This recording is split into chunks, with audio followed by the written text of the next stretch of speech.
रेस्टॉरंटवरील कारवाई टाळण्यासाठी 25,000 रुपयांची लाच स्वीकारताना अन्न सुरक्षा अधिकारी कीर्ती देशमुख यांना आज लाचलुचपत प्रतिबंधक विभागानं रंगेहात पकडलंय। देशमुख राहत असलेल्या विश्व रेसिडेन्सी ताराबाई पार्क इथं ही कारवाई करण्यात आली। दरम्यान देशमुख यांच्या घर झडतीमध्ये सोन्याचे दागिने आणि मौल्यवान वस्तू मिळाल्याची माहिती लाचलुचपत प्रतिबंधक विभागाकडून देण्यात आली आहे। तक्रारदाराचे हातकणंगले तालुक्यातील किणी इथं रेस्टॉरंट आहे। अन्न सुरक्षा अधिकारी कीर्ती देशमुख यांनी या रेस्टॉरंटला 25 मार्च रोजी भेट दिली होती। यावेळी देशमुख यांनी रेस्टॉरंटमधील काही खाद्यपदार्थांचे नमुने घेतले होते। रेस्टॉरंटवर कारवाई टाळण्यासाठी देशमुख यांनी तक्रारदाराकडे 1 लाख रुपयाच्या लाचेची मागणी केली होती।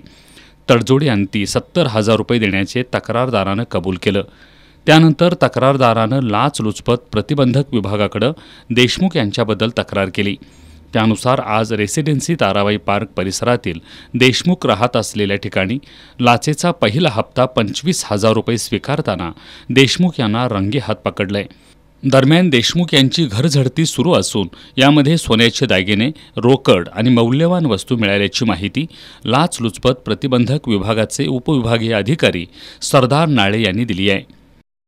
लाचलुचपत प्रतिबंधक विभागाकडे प्राप्त झालेल्या तक्रारीनुसार तक्रारदार यांचा स्वतःचा हॉटेल व्यवसाय असून आज लाच घेताना पकडण्यात आलेले आरोपी श्रीमती कीर्ती देशमुख यांनी काही दिवसापूर्वी त्यांच्या हॉटेलवरती जाऊन त्यांच्या हॉटेलमध्ये असलेल्या अन्नाचा काही अंश सॅम्पल करण्यासाठी घेऊन जाऊन सदर केलेल्या कारवाईमध्ये मदत करण्यासाठी त्यांनी तक्रारदार यांच्याकडे 1 लाख रुपयाची मागणी केली। तडजोड्यांती 70,000 रुपये देण्याचे ठरले। त्या 70,000 रुपयेपैकी एक पहिला हप्ता म्हणून आज 25,000 रुपये त्यांनी स्वीकारताना त्यांना रंगेहात पकडण्यात आलं आहे। तरी आरोपीच्या घराची घरझडती सुरू असून त्यामध्ये मौल्यवान दागिने तसेच पैसे याची काही मौल्यवान वस्तूसह मिळून आलेले आहे। तरी अजून घरझडती पंचनामा सुरू आहे।